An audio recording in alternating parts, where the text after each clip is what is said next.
Oi, gente, mais uma vez aqui com vocês, juntinhos, unidos nesse podcast maravilhoso que é o TatiCast. E se você ainda não segue nosso canal, clica aqui, já segue. Segue nossa página também no Instagram.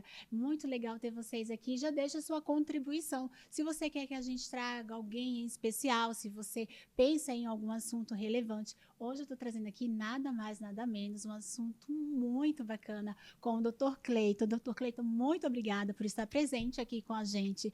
Muito importante você aqui passando essa mensagem, né, do que a gente vai falar hoje. Você já imagina o que a gente vai falar hoje? Muito obrigada, viu? Bom, eu que agradeço primeiro o convite, agradeço a oportunidade. Eu acho muito bacana, fico muito feliz de poder participar e contribuir.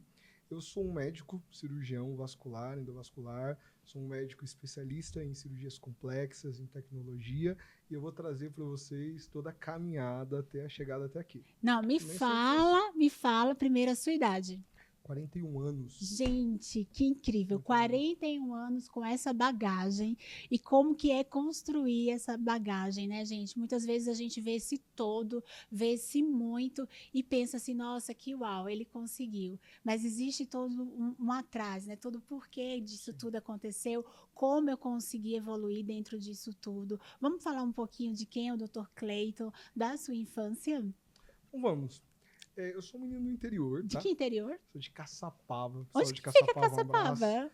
Vale do Paraíba. Aqui perto de Caçapava é um local privilegiado. Perto do mar, perto da serra, perto de São Paulo também. E eu sou de lá, então sou filho de uma doméstica, né? As colaboradoras do lar. Vou mandar um beijo pra Dalvinha, pra Ana, que cuidam da minha casa, Ai, da que minha lindo. família. E minha mãe, quando eu era pequeno, ela trabalhava para uma enfermeira. E foi a primeira vez que eu vi alguém de branco, foi uma enfermeira. Você Toda tinha mais ou gratidão. menos que idade? Uns 6, 7 anos só. Gente, olha como essa memória é viva, né? E como a nossa infância, ela constrói esses momentos. E como que foi esse contato? Na verdade, cheguei lá, minha mãe tava limpando a casa, como sempre. Aí eu achei que ela era médica, mas eu achei o máximo, né? E o que mais me chamou a atenção, na verdade, era uma criança. Foi o tamanho da casa, como eram as possibilidades. Mas eu acho que ali eu tive um start, assim, de que para que a gente prosperasse, você precisava fazer algo por você. Então, eu acho que isso mudou para mim naquele instante. 6 anos. Tinha uns 6, 7 anos. Naquela época eu não entendia bem, mas eu achei aquilo bonito. Sim. Depois fui crescendo, sempre estudei escola pública. Sempre estudei escola pública. Aí fui estudando. Aí, quando eu tinha ali o terceiro colegial, antigamente era terceiro colegial, que eu já sou 40 a mais, não tinha esse negócio de nono ano, né?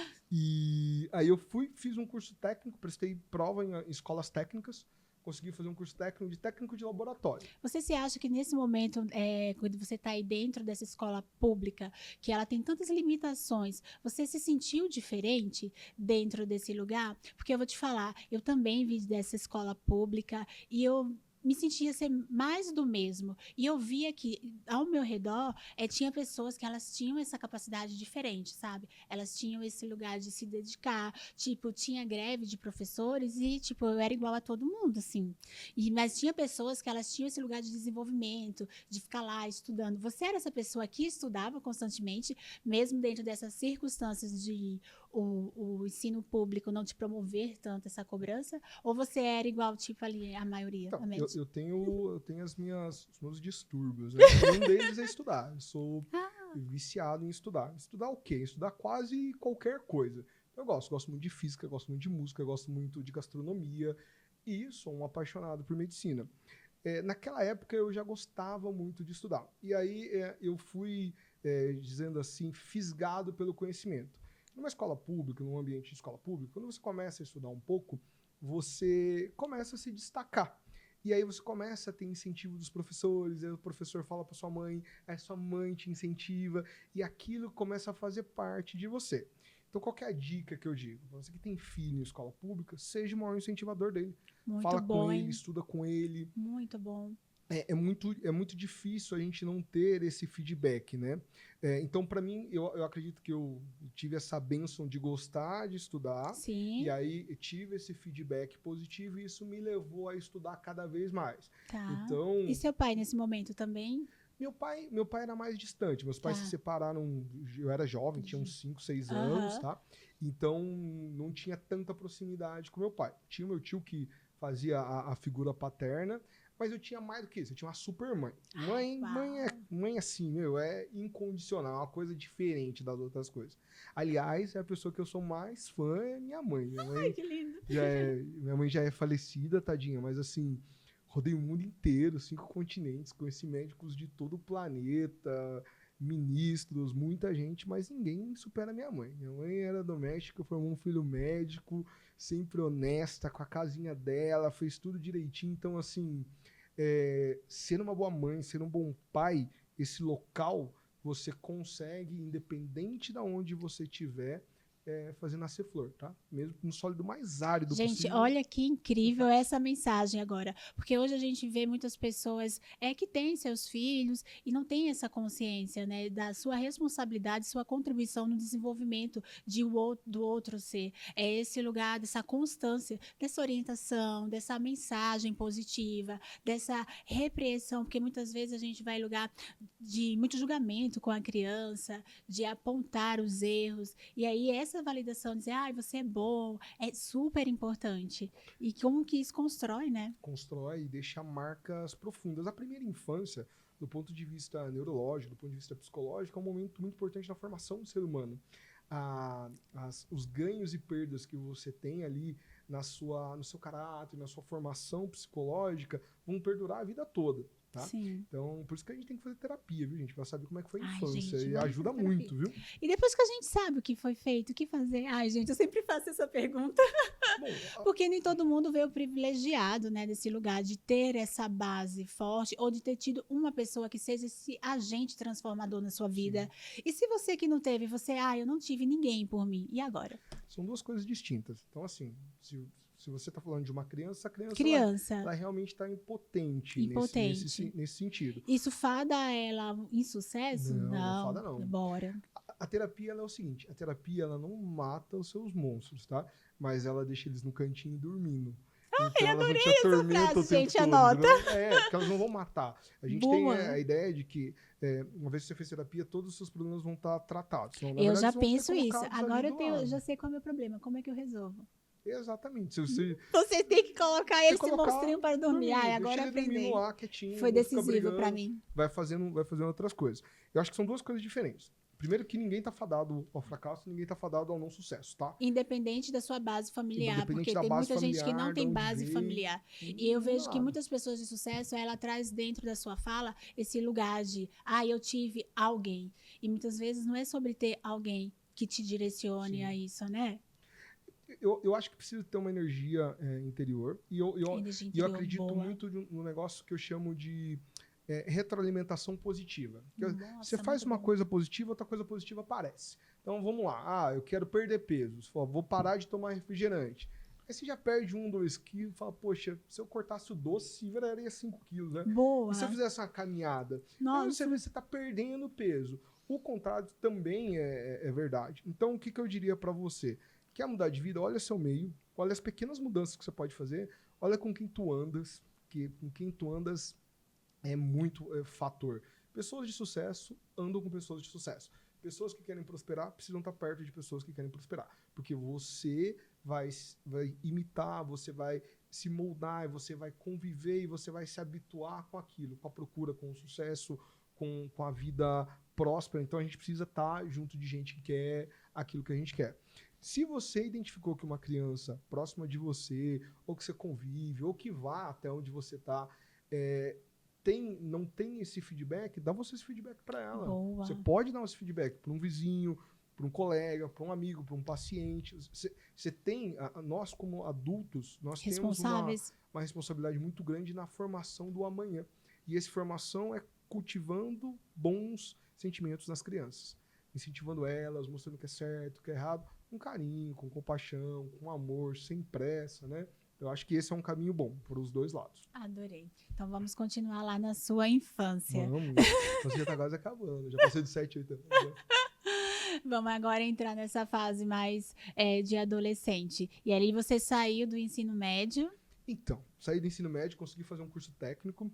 Esse curso técnico era engraçado, porque o que acontecia? Eu consegui o curso técnico numa cidade do lado, que chamava Taubaté. Só que eu consegui o curso técnico, mas não conseguia a passagem, né? Então eu tinha bolsa integral, mas como é que eu ia a pé de uma cidade para outra com 30 quilômetros? Aí eu fiz uma coisa que foi sensacional. Eu consegui entrar no time de atletismo da cidade do lado. Aí eu fazia atletismo durante a tarde, aí eles me davam a passagem, eu tinha passagem para ficar até de noite. Tinha um pouco de fome, né? Porque a gente passa algumas necessidades. Mas aí eu consegui fazer o curso de técnico de laboratório. E nesse período, o que eu fazia? Como eu tinha um gap até começar as aulas, eu estudava na Faculdade de Medicina de Taubaté. A biblioteca era pública, então eu ficava lá estudando aquilo que eu já estava aprendendo, porque eu não tinha pra onde ir mesmo. Mas ó, pra você ver, não tinha pra onde ir, mas eu não ficava no celular, não, viu? Não ficava passeando na praça. Eu Nossa, estudava gostei. uma hora Eita, que essa e meia agora por foi dia. uma lição. Ficava ali uma hora e meia por dia. Isso mudou minha vida no futuro e eu nem sabia. Porque dali pra frente, eu estava prestando vestibular para fazer faculdade, tinha passado, tinha pensado em fazer uma federal na área de engenharia, mas eu já tinha ali meus 17 anos, nesse meio veio uma tragédia na minha vida que eu perdi meu irmão num assalto. Nossa, quantos anos ele tinha? E eu acho que meu irmão tinha uns 16. Então ele é um ano mais novo que ti? Um ano mais novo que eu. Aham. E aí minha vida mudou, eu voltei para casa. Uhum. Nesse ano teve uma coisa muito interessante. Gente, depressão tem os sinais mais difusos e mais complexos em cada tipo de pessoa. Eu comecei a ler compulsivamente, estudar compulsivamente nesse um ano, praticamente não saía de casa. E mais para frente, depois que eu me formei, que eu já era adulto, eu entendi que foi um período depressivo para eu viver o meu luto da perda do meu irmão. Acabou esse ano, eu prestei vestibular em Minas Gerais, consegui uma bolsa de estudos pela nota que eu tive e fui fazer medicina lá. Vendi uma moto que eu tinha, era tudo que eu tinha. Paguei 6 meses de pensão e dava aula de física e química no cursinho. E aí fui fazer faculdade assim. No segundo para o terceiro ano, eu prestei um concurso para técnico de laboratório e arrumei um emprego na faculdade. Uau. Aí eu fazia a faculdade de dia e trabalhava à noite, entendeu? Como era um prédio anexo, dava para fazer tudo meio que junto. Mas foi assim que eu fiz. Foram 6 anos bem difíceis, assim. Mas me conta ali da sua entrada no curso de medicina, que você teve uma parte que você conseguiu entrar, depois a primeira fase. Puxa, Como que foi foi aqui? uma luta isso aí. Porque o que acontece? Eu tinha prestado a prova, tinha tido uma colocação muito boa, tá? Mas não tinha sido o primeiro. E aí existia um concurso de bolsa. As pessoas foram desistindo e a vaga chegou em mim. Quando a vaga chegou em mim, a faculdade falou, olha, não é você porque você não foi o primeiro. E aí eu fui correr atrás, fui atrás de advogado, de tudo para tentar conseguir aquilo. E a faculdade conseguiu uma bolsa para mim. Deu certo. Você entrou como primeiro porque as outras pessoas foram desistindo. Mas os 3, 4 na frente, assim, desistiram. Como você foi resiliente, né, para poder ir em cima? Não fui resiliente, não. A vida é assim. A vida muitas vezes é all-in. Eu já tinha vendido a moto, já tinha ido pra lá. Como é que eu ia voltar? Voltar pra onde? E ainda sem a moto, eu voltar a pé. A moto era tudo que eu tinha. O sucesso às vezes exige coragem, tá? Coragem. Coragem. Anota aí, coragem. Às vezes, comprar riscos pra perder, tá? É muito difícil alguém que obtém sucesso e não tenha pelo menos um evento de coragem na vida. Porque se você ficar no lugar comum e não ousar, não arriscar, a chance vai ser menor. Então, assim, vão ter momentos na sua vida que você vai ter frio na barriga, que você vai ter medo. Calcula, pensa, fala para as pessoas que você ama, que você está pretendendo. São poucas, tá? Ninguém ama 30 pessoas, não. É 4, 5 ali no máximo. E aí investe no seu sonho. Investe e suporta também. Tolera bastante. Eu lembro que no começo eu ficava numa pensão, pensando na Dona Justina. Beijo, Dona Justina. Beijo, da senhora Justina. Até hoje. E lá eu ficava num quarto com 3 colegas e a gente tinha o café da manhã e o almoço, que a gente tinha na pensão, e o jantar a gente revezava. Então, cada dia um comprava um sanduíche, alguma coisa. Então, a gente foi muito resiliente nesse processo, sabe? Quando eu cheguei lá também, vi que a bolsa não ia dar certo, que eu tinha perdido, aí eu fui atrás, fui brigar por aquilo que eu acreditava. Então, assim, você tem que brigar pelo seu espaço, você tem que lutar pelo aquilo que é seu e que você acredita que é seu, tá? Não foi fácil. Eu prestei várias vezes, porque assim, eu queria passar numa federal. Prestei várias vezes federal, não passei, umas 4, 5 vezes. prestei na outra. Aí foi nessa que deu Quantas certo. vezes, assim? Ai, acho que eu prestei umas 4 ou 5 vezes. Gente, você aí desistindo por tão pouco, né? Faz uma vez e fala, ai, não consegui passar. Eu lembro que na minha época, eu não sei se tem isso ainda, que eu já tenho barba branca, viu? Mas existia o treineiro da FUVEST, que você podia treinar desde o 3º ano, no final do 2º, Aham. como se você fazia o vestibular como treineiro. E aí você sabia mais ou menos a sua nota. Eu fiz todos. Fazia, tentava, tomava na cabeça, não dava certo, baixava, voltava, estudava, corrigia o que faltava. Eu tinha muitas deficiências, né? Em escola pública. Então, física, matemática, química, são coisas Ai, que a gente gente. peca muito, às vezes, no ensino público, fica deficiente. Então, eu ia atrás disso e consegui, deu certo, mas nada foi de primeiro. Né? Não foi de primeiro. Poucas coisas na minha vida eu acredito que foram de primeira. A maior parte das coisas foram mais lutadas, mais insistidas, mais corridas. E o que eu tinha, na verdade, era um objetivo, assim. Se você acredita que aquele é o seu objetivo, se você quer aquilo de verdade, aquilo vai dar certo. É uma questão de você insistir, se planejar e não desistir. O que eu vejo muito nas pessoas é que as pessoas desistem daquilo que elas acham que quer, ou na verdade não sabem o que querem de verdade, né? Mas se você não desistir, vai dar certo. Qualquer Você coisa. se acha uma pessoa diferente por conseguir ter dentro de você? Porque é muito seu isso, essa sua força. Você acha que isso é treinável em outras pessoas? Tipo, para as pessoas que estão nos assistindo agora, que tem esse lugar de desejo, mas não tem força, não tem essa palavra coragem de enfrentar, não tem esse lugar de, sei que posso, não dá certo, mas eu vou continuar tentando. Porque muitas pessoas desistem tão fácil hoje. Você se considera que você é diferente? Eu vou falar uma coisa para vocês entenderem. Eu me considero diferente, mas não me considero especial. O que isso quer dizer? Tá? Conte-me. Mesmo que você tenha talento para alguma coisa, se você não trabalhar o seu talento, você vai ser superado por alguém que não tem tanto talento, mas que trabalhou muito, que trabalhou duro. Então, na verdade, mesmo que você tenha dificuldade, ou que você acha que você tenha dificuldade, você deve se expor àquilo que você tem dificuldade em doses homeopáticas. Gente, vamos anotar isso? Vamos nos expor às nossas Em dificuldades doses homeopáticas. em pequenas doses. Tem muita gente que não consegue vir num podcast, não consegue gravar um vídeo. Como é que você faz? Grava o vídeo para você mesmo, você olha. Gente, Primeiro, anota essa dica aí, porque eu tenho muitas pessoas que estão nesse lugar, dessa necessidade de mostrar os seus valores. São pessoas riquíssimas e elas ficam muito frustradas nesse lugar de, o que é que vão pensar de mim, do julgamento, da vergonha, desse lugar de ficar mais quietinho. vão pensar e já estão pensando. Yeah. Vão pensar, pensam de quem fez, de quem não fez, de quem deu certo e de quem deu errado. Mas o pensamento das outras pessoas não muda a sua vida. O que muda é o Então, seu se pensamento. se exponha. O que muda a sua vida é o seu pensamento. O que os outros pensam de você não muda. E olha, eu sei disso melhor do que ninguém. O seu primeiro vídeo no Instagram ruim é melhor do que o não vídeo, tá? Porque o seu vídeo ruim viram. Se eu não vídeo, ninguém viu, né? Verdade. Então, você tem conteúdo, vai, se programa, faz, coloca pra frente. Quer estudar? Organiza, junta os livros que você tem. Uma coisa que eu falo muito para as pessoas, até para meus pacientes, é assim, coloca no radar. Porque é muito fácil. Às vezes eu tenho que orientar as pessoas, olha, precisa ter uma rotina de dieta, precisa ter uma atividade física. Doutor, sou mãe de 3, trabalho de manhã, de tarde, meu marido tá desempregado, como é que eu vou fazer? Falei, por enquanto, dá um abraço. Vem cá, tá tudo bem. Ele é muito humano, gente, o médico humano. Mas assim, pensa nisso, coloca no radar. Você tem um filho de 1 ano, tem um filho de 4 já tá na escolinha, e o de 1 ano vai com 2,5, então com 2,5, 3, com 3, daqui 2 anos você tem que começar a voltar a treinar. Aí eu faço o quê? Eu faço contenção de danos. O que é a contenção de danos? Durante a semana eu vou tentar fazer uma dieta mais leve. Você sabe que talvez nesse período você não vai atingir seu objetivo, mas você ficou mais perto.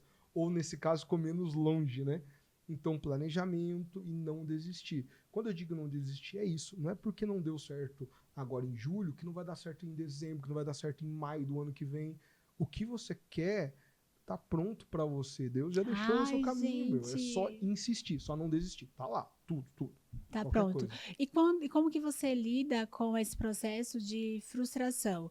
Veio essa dor, não consegui, agora eu vou rodar esse processo de novo. De onde que vem essa força de rodar de novo, rodar de novo? Eu não consegui fazer dieta, doutor, não consegui emagrecer, e agora Como que você motiva seus pacientes? Como que você se motiva para continuar no seu processo? Porque é muito fácil falar, né? Continua. Eu tenho 2 momentos, né? Eu tenho o Aham. Cleiton, acho que antes dos 30, 35. Não, até os 30 e eu tenho o Cleiton agora, 30 a Boa. mais. O Cleiton abaixo dos 30 era na força do ódio. Então, assim, ó, eu comi, eu mamei, eu tô adulto. Não é possível que eu não consiga e tanta gente consegue. Então, era mais na raça bruta. Boa. Hoje. Hoje em dia, eu aceito a minha responsabilidade daquilo que eu não fiz. Nossa. Então, poxa, ó, tava com dor, eu machuquei a lombar, te contei tudo, fiquei um tempo sem treinar, falei, vou ganhar um pouco de peso. Melhorou a lombar, agora, Cleita, com você, né? Agora você pode voltar a treinar, agora você pode voltar a fazer, agora já tá bom, agora já não é mais esse problema, né? Agora, qual que é a sua responsabilidade nisso? O que você vai trazer para você, vai sentar, colocar na mesa e falar, ó, aqui eu errei, mas eu posso melhorar, Boa. aqui eu acertei, eu vou manter. Então, uma coisa que eu digo pra você é assim, assuma sua responsabilidade sem culpa. Aham. Mas sem culpa. Não é se torturar por aquilo que você fez. É aceitar, deixar pra trás e mudar dali pra frente. Meu. E tá tudo bem, é isso. Vai errar pra caramba. A gente erra, a gente veio no mundo pra errar. E eu errei muito, eu sou feliz por ter errado. O que e você melhorado. errou? Me conta. Errei, nossa senhora, se eu colocar em ordem alfabética aqui, não vou... Me conta Não uma vou... coisa que você errou, assim. que eu vou te contar. Uma coisa bem recente. Tá. Recente e um alerta, tá? Eu tinha um colega que trabalha com a gente e tal, ele estava construindo, eu estava pagando algumas coisas, ajudando o colega e tal, e ele devolvendo. E aí ele perdeu o celular, o cara me pediu e eu paguei um boleto e era um golpe. Aí, nossa, eu fui, cancelei o Pix e tal, reavi uma parte de dinheiro, quase tudo. E aí falei, pô, meu, caí num golpe. Aí o que eu fiz? Falei, ó, caiu num golpe mesmo, Cleito. Não ligou pro cara, não conferiu. Quem que paga as coisas pros outros sem ver, tá maluco? Responsabilidade sua. O que eu vou fazer agora?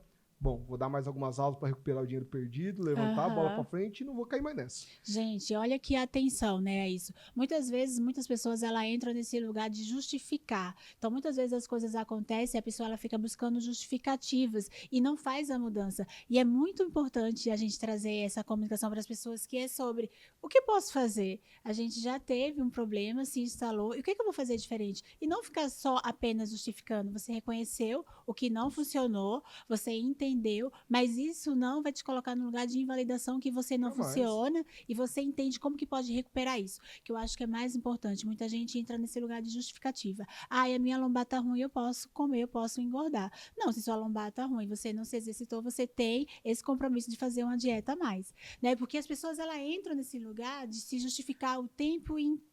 Isso é muito como com grávida, né? Se eu tô grávida, eu posso comer o quanto grávida. quiser. Você tá grávida, você não tô por quilos mortais, não.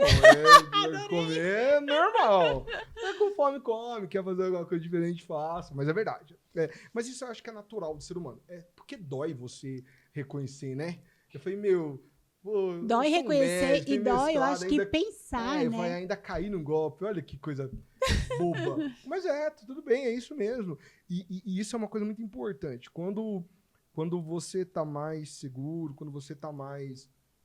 isso é uma coisa importante. Se você tá bem, se tá dando tudo certo, vigia mais, tá? Porque a chance de você cair é maior. Então, vigia. A chance de cair é maior no sentido de ser mais agressivo? Não, de ter um revés. De ter um revés. Quando você tá mais tranquilo, você relaxa e baixa Ixi, eu as entrei energias. pro medo agora, nossa. E aí a chance de você ter um revés é maior. Mas acabei de falar, é errando que melhora. É dos reveses que a gente aprende coisa. Às vezes você toma um golpe de X para evitar tomar um de 100X. Boa. Agradece o de X, muda, melhora e vida que segue. Muito não bom. Fica chorando ali, não. Tá, às vezes você perde uma oportunidade para lutar por uma 10 vezes melhor. Você acredita em destino? Então, assim, a sua fala me fez refletir sobre isso. Tipo assim, aconteceu uma coisa aqui que é talvez para não acontecer ali. Só que destino não, porque se eu acreditasse em destino, tava lascado, né? Assim, eu nasci numa família humilde, filho de empregada doméstica, vai ser o quê? negro, você é o quê? Não tem jeito, não né? Tem jeito, ó. Então, destino eu acho que não. Eu acredito muito em Deus, eu acho importante ter uma espiritualidade. Deus, Buda, Brahma, Shiva, o que você quiser, mas algo que te conecte com você mesmo e que te faça sentir além do que é palpável. Então, eu acho que espiritualidade é importante, é uma coisa que faz parte.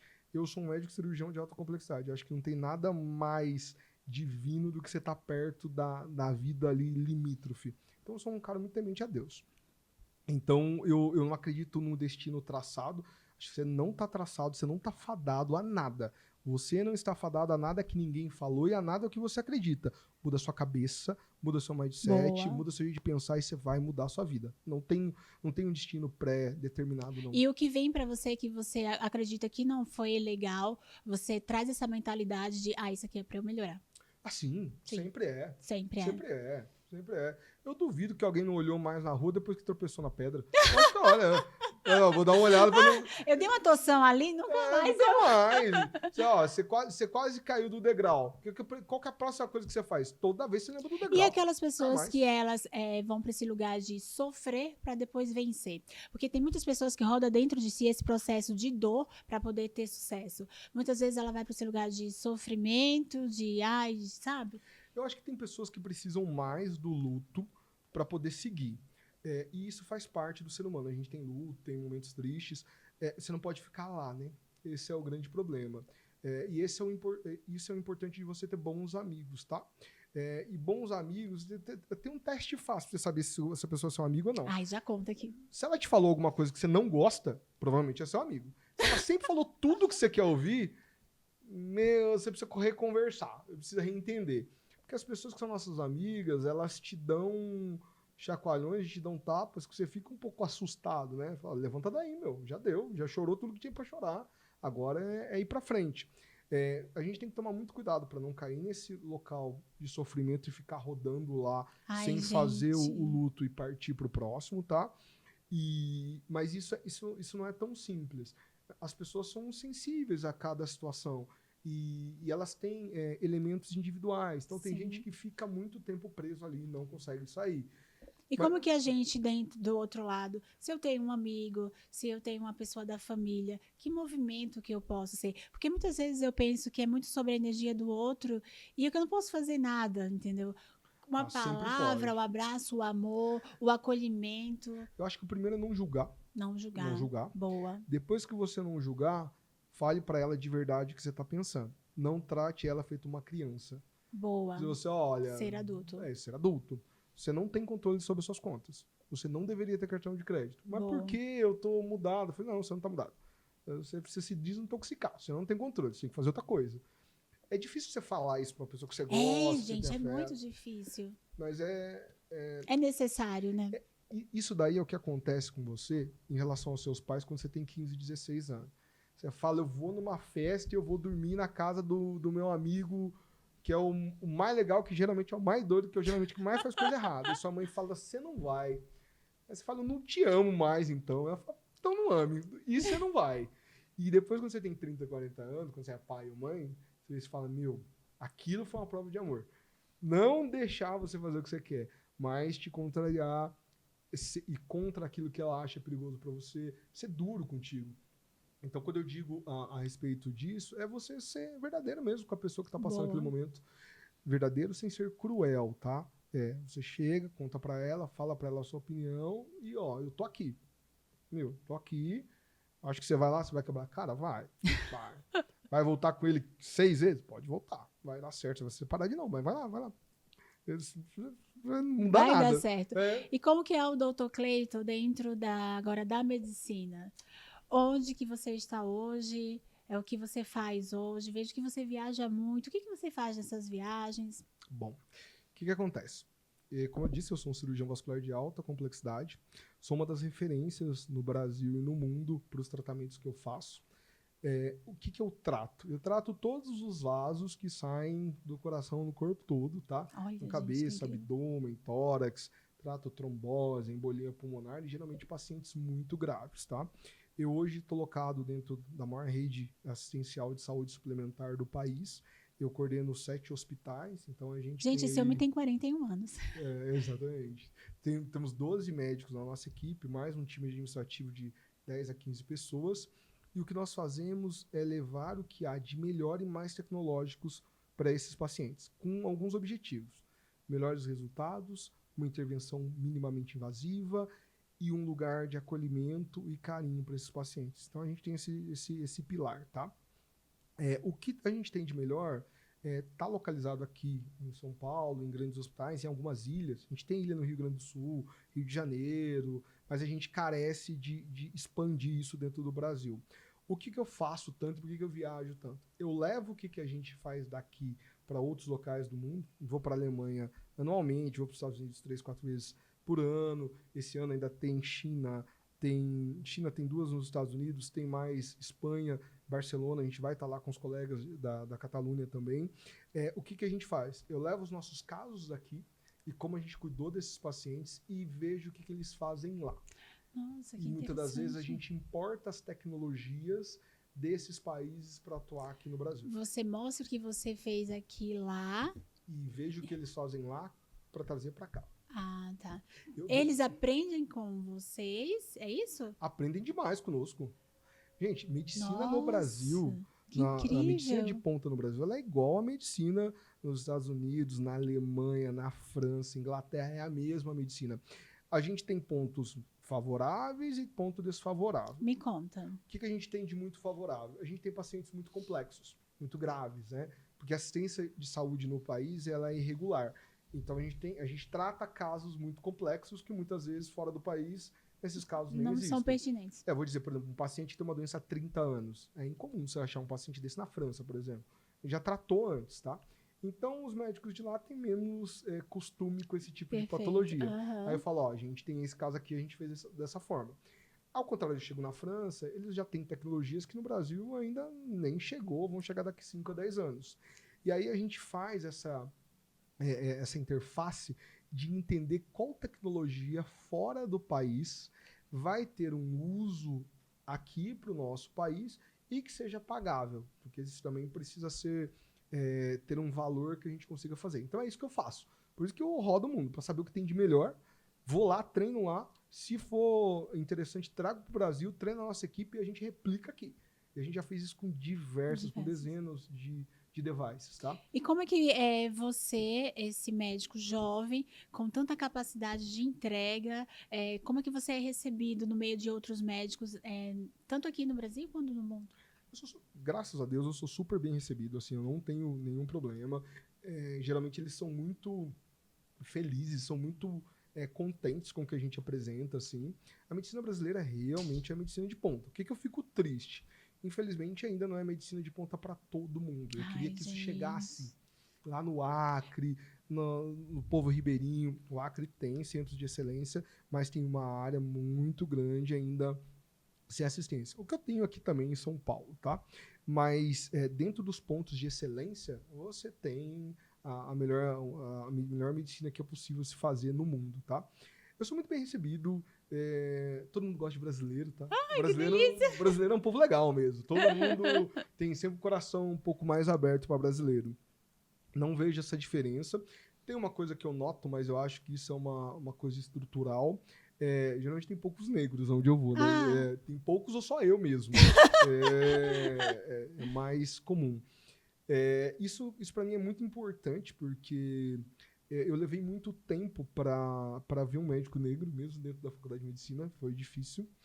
E no começo da minha carreira, eu formei e eu fui trabalhar numa pediatria, num pronto-socorro de pediatria, na cidade onde eu nasci, em Caçapava, na Fundação de Saúde e Assistência do município de Caçapava. Eu nasci lá, fui trabalhar lá, cuidar das crianças de lá. E as crianças achavam muito legal ter um médico negro, muito legal. Eles falavam sempre pra mãe, o médico é colorido, igual a gente. Eles achavam a coisa mais legal. Então, tá nesse local eu acho importante, eu acho bacana. Eu acho que existe ainda uma carência realmente da população negra em acessar alguns espaços, tá? Uhum. E eu acho que eu tá lá ajuda a representar e a dizer que essa dá pra possibilidade. ser. Eu acho incrível. Uhum. Mas nunca, no meio médico, nunca senti nenhuma restrição, nem nada que incrível. referente a isso. Tem umas vezes ou outra que eu chego num hospital, a pessoa acha que eu sou instrumentador, ou acha que eu sou enfermeiro, eu não sou médico, que são profissões que eu admiro, então para mim não tem demérito nenhum e eu fico super feliz. O senhor é instrumentador ou é médico? Hoje eu sou médico, mas posso ser instrumentador também, se quiser, não tem problema. Para mim é super tranquilo. Eu sinto que você tem essa coisa muito do humano, né, na sua comunicação. Sempre seus pacientes, quando falam do Dr. Cleiton, traz esse lugar de gentileza, dessa empatia, desse acolhimento. E às vezes o profissional médico ele se torna muito técnico na sua entrega. E como que você se sente aliando isso aqui? Te torna diferente também, né? Poxa, me torna diferente, mas me torna triste. Porque assim, porque, na verdade, eu acho que medicina não é uma especialidade. A profissão, a carreira médica, não é sobre o que você consegue intervir num sistema orgânico. É sobre cuidar de pessoas. A intervenção é o segundo passo. Então, eu sempre digo para os médicos que eu treino, para os médicos que fazem parte da minha equipe, nós somos especialistas em gente. E aí depois a gente faz o resto. A gente é especialista em gente. A cirurgia que foi um sucesso, o paciente não teve um bom resultado ou está triste, não adiantou nada. Não foi um sucesso nenhum. Eu já tive procedimentos cirúrgicos que eu fiz triste e o paciente ficou muito feliz. E isso mudou muito a minha vida e eu fiquei muito contente. Eu lembro de uma paciente que ela sofreu um acidente, aí um caminhão passou em cima do pé dela e tudo. E a gente lutou pelo pé dela uns 4 anos. Ela tinha um filho pequeno, não conseguia caminhar. E aí um dia ela pediu a gente conversou sobre uma amputação e colocar uma prótese. Eu fui fazer uma amputação, que é um procedimento a gente fica muito triste sempre de fazer, mas que para ela foi uma felicidade. E depois de um mês ela estava com a prótese, ela estava feliz, andando, caminhando, voltou a trabalhar. Então, o médico... E essa é uma preocupação que eu tenho com as novas remessas de médico. Gente, se você vai fazer medicina, se você está se formando em medicina, você é especialista em gente. O seu resultado só é resultado se você tratou uma pessoa com carinho, com acolhimento, com atenção. Médico não é sobre tratar sistemas orgânicos, é sobre tratar pessoas. Pessoas têm alma, têm coração, têm sentimento. Se você não trabalha isso, o que você está fazendo está errado. Você precisa mudar o seu jeito de ser, sabe? Gente, que incrível. Eu lembro de uma pessoa que trouxe um café para ti. Um pano de prato. Eu tenho todos. Todos os presentes, né?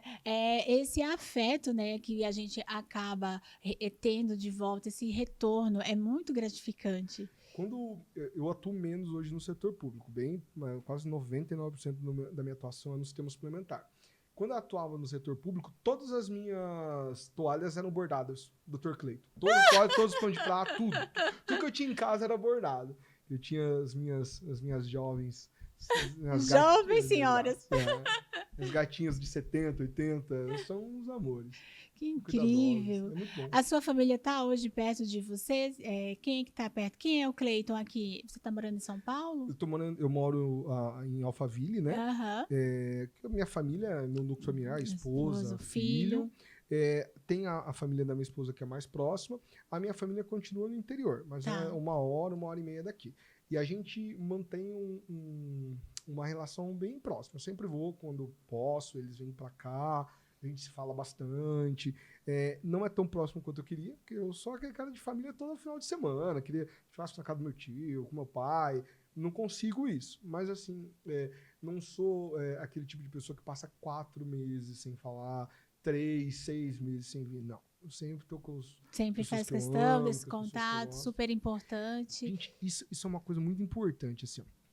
Se você tem uma pessoa que você ama muito, que tem 80 anos, se você vê ele 2 vezes por ano, de 6 em 6 meses, vamos supor que ele viva muito, viva bastante, vá até 100 anos.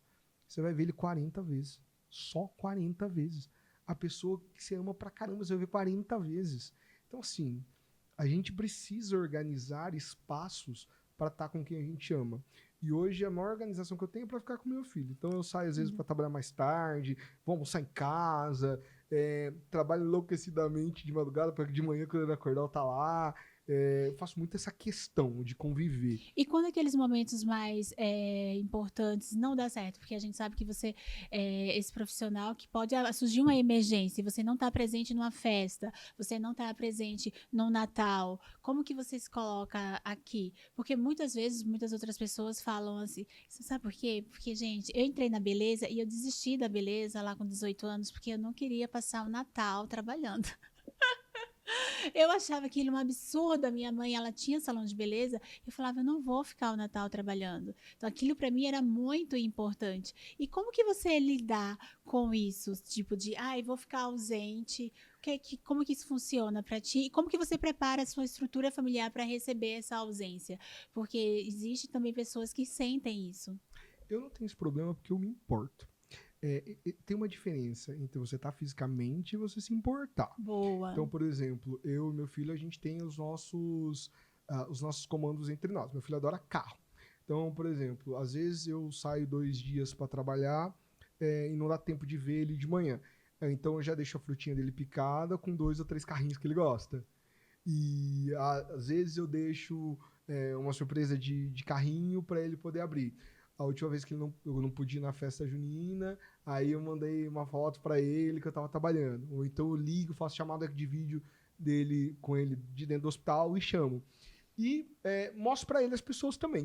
Às vezes eu peço pro paciente, falo, ó, você pode mandar uma mensagem pro Bernardo e tal. E aí, então, assim, não estar junto fisicamente não significa que você não se importa.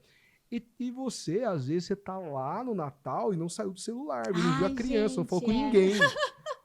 Muita gente hoje aí só rolando feed e tá ali presente em corpo, mas não tá ali nessa conexão Vou contar genuína. uma coisa pra vocês que vocês não sabem. Conta. Criança não tolera indiferença. Filhos não toleram indiferença. Filhos toleram você. Filho depois vai brigar com você porque você apertou demais ou porque você deixou muito solto, mas a indiferença ele não consegue lidar. Então não seja indiferente às crianças. Se importem. Se importem de verdade. Eu assisto desenho com meu filho, se você quiser saber, eu sei todos os personagens que ele prefere, eu sei as falas, eu assisto desenho com ele mesmo. Então, às vezes, eu assisto desenho com ele 2 vezes na semana, mas tem pai que acompanha o filho a semana inteira mas tá no celular. Desenho. Então, assim, tá ali sentado do lado, mas tá rolando feed. Eu tento estar presente o tempo todo, mas quando eu não consigo estar fisicamente, eu deixo coisas que tornam a minha presença lá. Mesmo à distância, sabe? Teve algum momento na sua vida, assim, que você sentiu que havia alguma barreira intransponível e você falou assim, não, aqui eu não vou movimentar, aqui é meu chega, tipo, algum negócio que você olhou e falou, aqui não deu certo, abandona. Você consegue reconhecer esses espaços? Nossa, eu mudei um monte de vezes. Barreiras intransponíveis ali, assim. A barreira intransponível você precisa entender. Você está desistindo daquilo porque você acha que você não tem condições de superar aquilo, ou você está desistindo daquilo porque você acha que o esforço empregado é maior do que o retorno? Vou te dar um exemplo prático. Quando eu me formei, eu falei, eu vou ser o maior cirurgião de varizes do planeta. Deixar a perna das mulheradas lindas, só vou fazer isso. E você um fleboesteta, você um médico especializado em estética de perna. E aí eu consegui um estágio com a maior referência no país de flebologia estética, aqui na região do centro de São Paulo, Berrini, aquela coisa riquíssima. Tinha vindo do interior, nem sabia que podia essas coisas. E aí, nossa, foi um momento terrível pra mim. Foi ele que me ensinou a dar uma de gravata, porque ele chegou, né? Você precisa de gravata.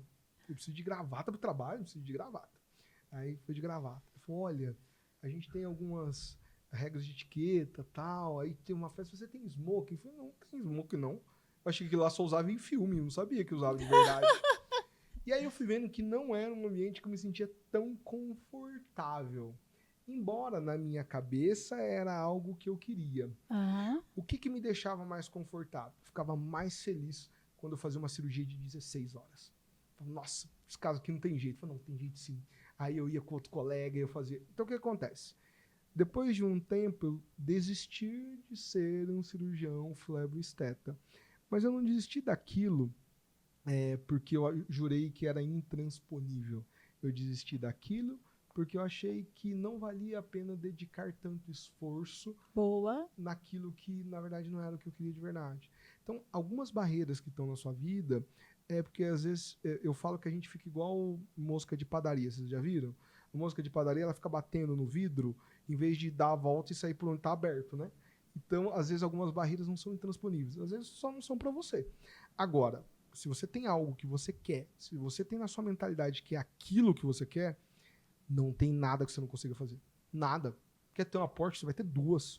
Você quer, olha, eu quero subir o Everest, você vai escalar o Everest. Mas você quer mesmo acordar de manhã, fazer caminhada, corrida e treino de musculação para subir o Everest? Você quer mesmo fazer suplementação de oxigênio para conseguir subir o Everest? Você quer mesmo passar frio negativo de menos 10, menos 15, menos 20? Você consegue. Pode ir que você vai subir no Everest. Então, Você tem que querer também as fases ruins do processo. tudo. Essa é a parte mais interessante. Muitas pessoas falam assim, por que você trabalha tanto, cara? Você Sim. acha que faz sentido isso? Dinheiro é tudo na vida? Faz, filho, meu problema com dinheiro passou quando eu tinha água, luz e comida tranquila. A casa paga, não tem mais. Esse problema passou a ser menor. Mas agora eu tenho compromisso. Passei a minha vida inteira pedindo o que eu tenho hoje. Agora, o mínimo que eu posso fazer é me dedicar àquilo que eu pedi. Pedir a chuva, vem lama. Tem lama mesmo, pisa na lama. O começo a chuva é quentinha, depois fica meio frio, você fica encharcado, já não é tão legal. Pediu chuva, aproveita a chuva. Fica lá, agradece, levanta a mão para cima. É essa a mensagem. Eu sempre falo para todo mundo, cuidado com o que se deseja. A gente tem um programa que a gente recebe jovens médicos, 2 Sim. médicos por ano, pela Sociedade Brasileira de Angiologia e Cirurgia Vascular, programa credenciado, reconhecido a nível nacional. E aí, na entrevista, eles sempre falam, como é que é o trabalho com vocês? Falam, olha, é tempo ruim o tempo todo. A gente não sabe quando você vai vir, não sabe quando você vai sair, não sabe quanto tempo dura. Você não pode fazer natação porque o celular não funciona debaixo d'água, a gente pode te ligar a qualquer momento.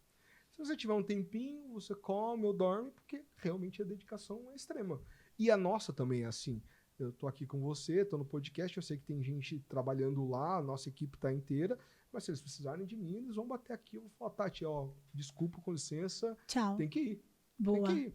E já saí de aniversário, já saí de Natal, já saí de Ano Novo, já saí da minha festa pra ir lá. Então, é isso. Pediu chuva, gente.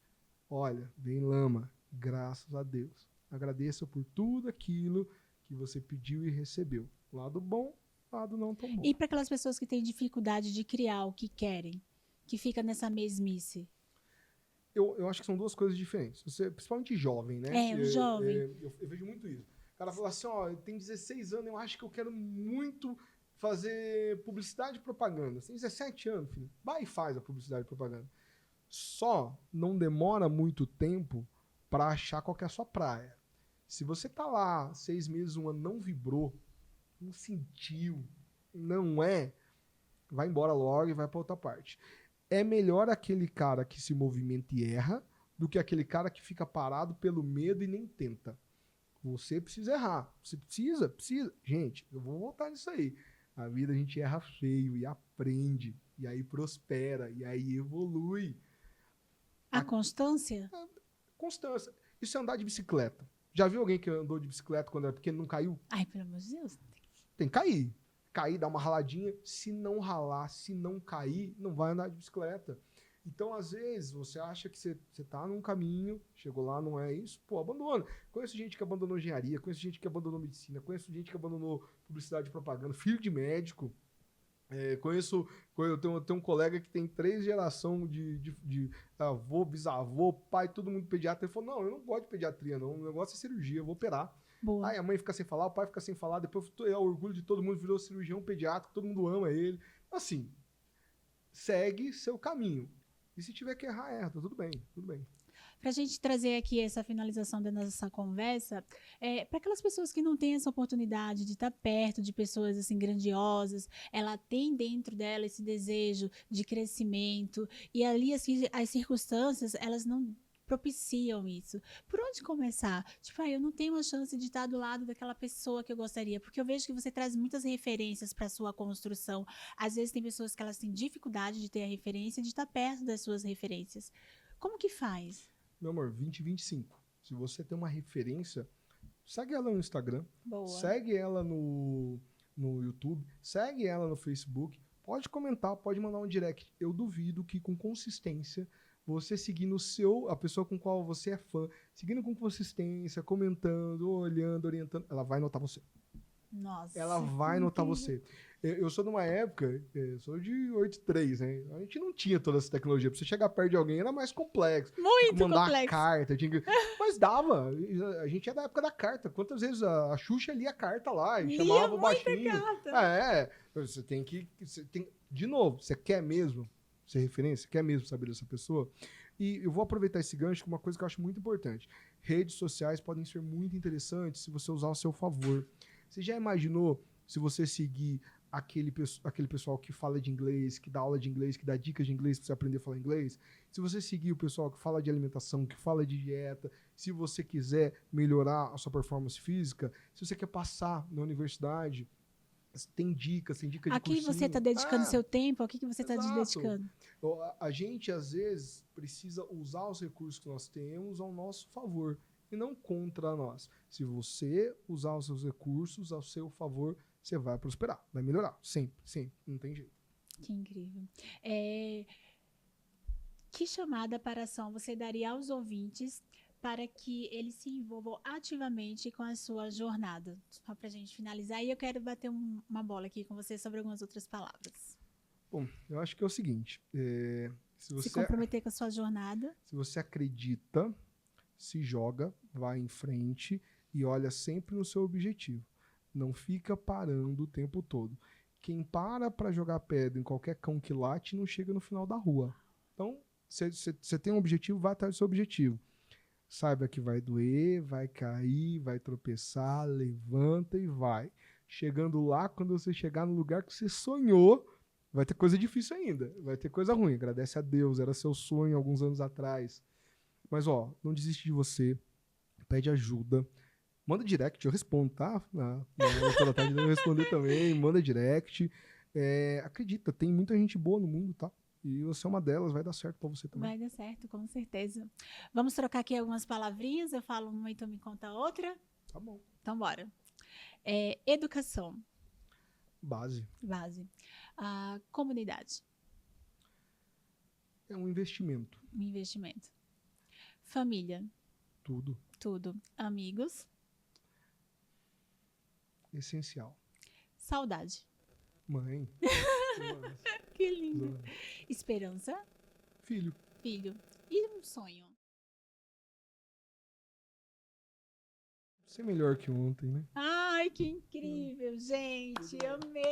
Amei tudo. Muito obrigada pela sua presença. Você contribuiu bastante conosco. Eu tenho certeza que vocês amaram esse papo, como foi construtivo, como você mudou a mente. Essa sua comunicação é muito assertiva. Como você é um homem que se reconstrói, né? Que você está ali se investindo, se olhando, como você é constante no seu desenvolvimento. Parabéns, Dr. Clayton. Muito obrigada. E você pode continuar aqui com a gente, sempre sugerindo o que você quer de entrevistados. E também segue o Dr. Clayton. Qual é o seu @, Dr. Clayton? @Dr. Clayton de Paula. Clayton de Paula, com Y. Com Y. Tá? Segue também o nosso canal, não deixa de dar seu like e segue também a gente no TatiCast lá no Instagram. Beijos.